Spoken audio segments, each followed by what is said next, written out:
Hello boss babes and bosses out there. So in this video, I'm going to share with you a work vlog slash a monthly reset, personal or work-wise. I just want to share with you kung ano yung ginagawa ko every time magsa-start ang month, ang mga around first week of the month. Ano yung mga chine-check ko, ano yung ginagawa ko for my clients and for personal stuff.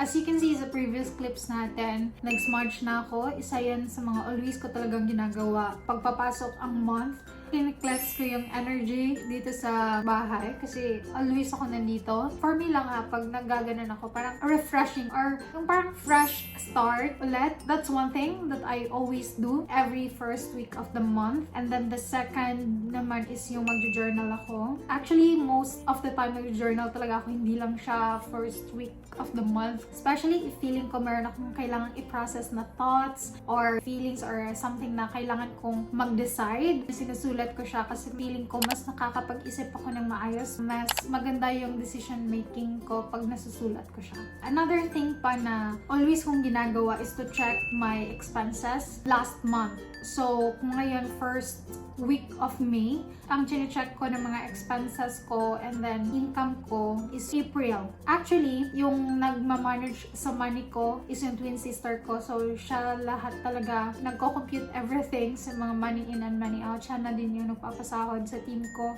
So, basically, siya yung nagbibigay sa akin ng report. Magkano expenses every month and magkano din yung na-save ko every month kung meron man na-save. Everything naman goes well when it comes to my finances. It's just that, sometimes kailangan magtipid-tipid ng kita niya.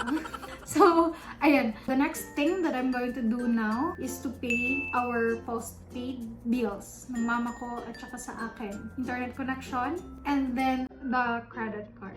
Yeah, that's the goal.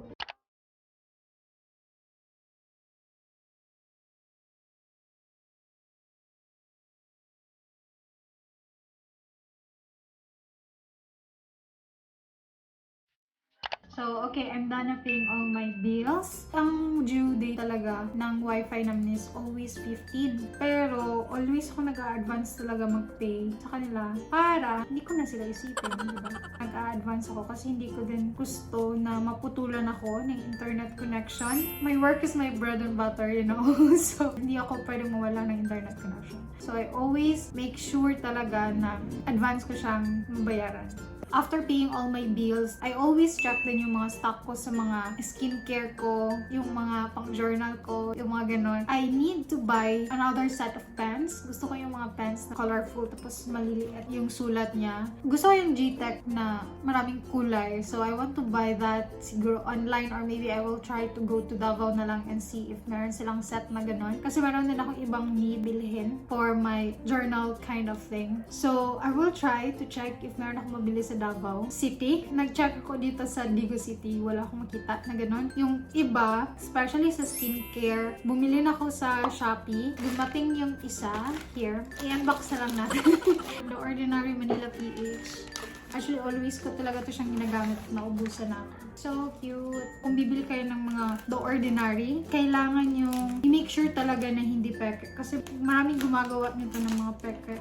Ako, I can make sure that this one is original talaga. This one, niacinamide 10% plus zinc 1%. So, ito always yung nilalagay ko every morning and every night kung hindi malimutan. Most of the time nakakalimut ako. So you can try to check this one out, the Ordinary Manila PH. I will just put a link below na lang para you can easily grab yours if you want to try this. That's that. Yung iba hindi pa dumating. Hindi pa dumating yung toner ko at saka yung sunblock. So sa work naman yung monthly reset ko, especially if meron akong client na need ako magbigay ng report. Let's say analytics report. If you need to send analytics report to your client and you still don't know how to do that, you can check out this video here. I've shared there kung paano gumawa ng analytics report ang mga interns ko. You can check that one if you want to know kung paano siya gawin. And then, meron din kasi akong clients na hindi na ako need magbigay ng report sa kanila kasi every time may ginagawa ako, sinesend ko agad kung ano yung natapos ko and then kung wala akong natapos, wala din ako isasend yung mga ganun.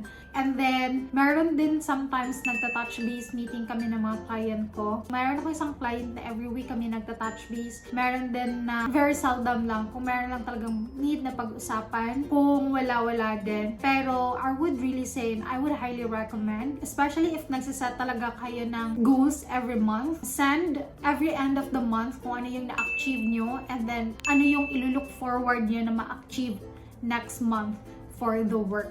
Before sa client ko na off-board, yun always yung ginagawa ko sa kanya every month. Nagsisend ako ng milestone namin for that month. And then, meron ding things na it didn't turn out well and we need to change the strategy or we need to change the process, something like that. So, yeah, basically, yan yung ginagawa ko for my clients every month. Again, it depends sa client kung need niya ng ganyan or hindi. So, ngayon, meron tayong task na gagawin. Kinontak ako nito last Thursday. Ito na project na to, tinatawag na Upwork Catalog. Para siyang sa Fiverr, i-order nila yung service or digital product. Tapos, within that day or within next 3 days, i-deliver mo yung product. So, meron nag-purchase ng project natin sa Upwork. Monday, nag-send na siya ng contract sa atin. So, yan yung first na gagawin ko for today para di ko makalimutan kasi dito everyday na ginagawa. So, if meron akong mga gandong project, ito talaga yung inuuna ko.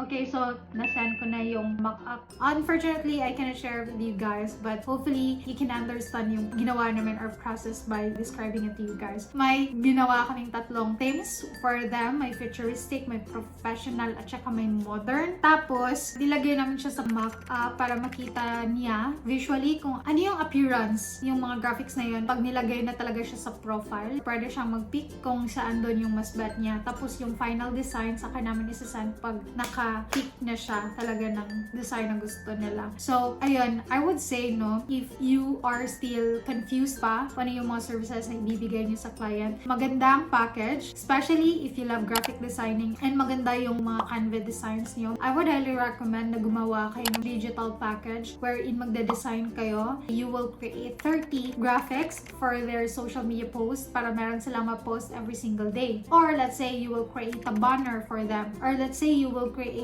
icon for them. You can create a package for that one, and if you don't have an Upwork account, you can create sa Fiverr kasi maraming ganon. Ang Upwork catalog kasi parang ang idea niya is parang Fiverr na parang magpo-post ka doon na okay, if you are going to order this one, I will send you 30 graphics na ganito yung style, yung mga ganon. If ever meron na kayong client ngayon na when work every single day, maganda din to siya ng side hustle din kasi hindi siya always after mo magawa yung graphics na pre-promise mo na i-deliver mo sa kanya, that's that. So the next thing that I'm going to do na need kong gawin for today is mag-check na content for me. Actually, si Sas yung gumagawa ng content natin sa mga social media accounts and I'm just gonna check it. Most of the time, wala naman akong ipapa-change kasi nakuha na ni Sas yung type of content na mga gusto ko and tone of voice. So I guess this will just take me siguro mga 10 to 15 minutes. I'm just gonna do it now.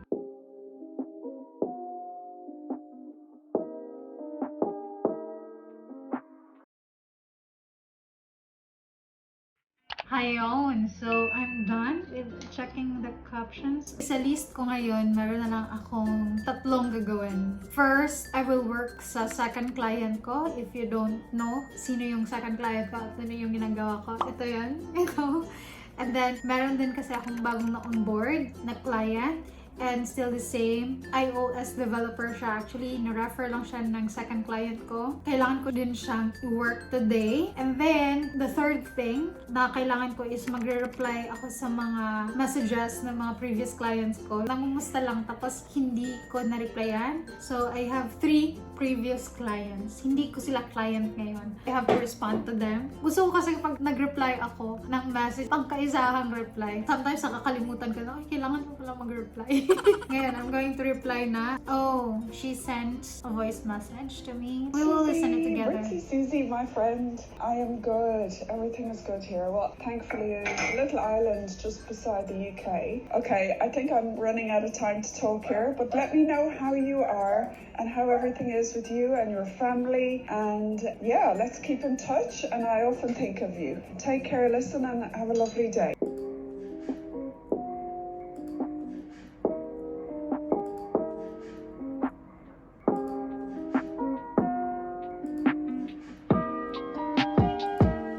Okay, I'm done na responding to their messages. Yung isa nag-message sa akin through LinkedIn, ang isa nag-email sa akin, isa nag-message sa akin through WhatsApp. So, I really love catching up with them. Sometimes they just message me if meron silang i-refer na ibang client, or sometimes wala lang, namumusta lang talaga. That's why I really highly recommend you guys na pag meron kayong client, always take care of them and always do good talaga. Yung work quality, it should be the quality na hahanap-hanapin nila. Pero, diba?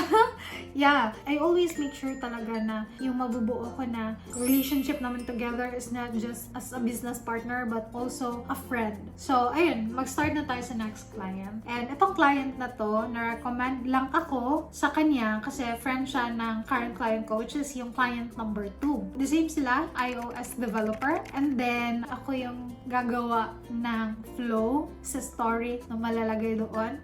So, that's the one that I'm going to work on right now. After that, if you still have more time, kung madali ko lang ito matapos, actually, hindi siya matatapos ng isang upuan lang. The same din kasi ito siya sa mga ibang clients ko na wala siyang particular time na kailangan ko siyang i-work. This is that, kailangan lang na merong magawa every single week. Flexible yung time, and then $20 per hour din to. Under Upwork din. Yung app niya, makaka-help para ma-manage ng maayos ang YouTube channel ng isang YouTube content creator. And as you can see, we are a content creator dito sa YouTube kasi gumagawa tayo ng videos. So, very helpful siya for me. I can get the premium access kahit hindi ako magbayad kasi of course, nag-work ako, and then yung ipapublish ko is yun yung mapapublish sa app niya, di ba? So, ayun, just so happy lang. God is so good. Kung ano yung mga projects na binibigay niya sa akin is so win-win talaga. Even yung sa isang client ko na iOS developer, diba? I've mentioned we are building habit tracker and keyboard fun apps. Come on, I'm also using those kind of mga apps for my posts sa social media and for tracking my habits. So useful talaga yung mga nalalaan ko ng mga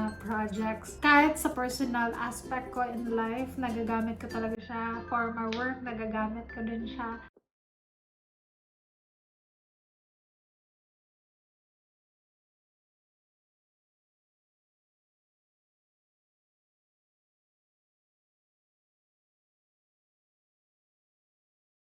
So, I'm currently preparing now sa meeting namin ni Client 5. So,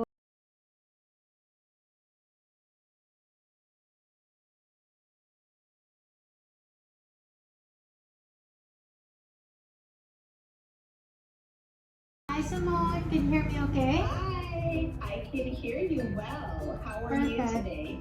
I'm good, thanks. How about you? I am good. A little tired from all the time spent away.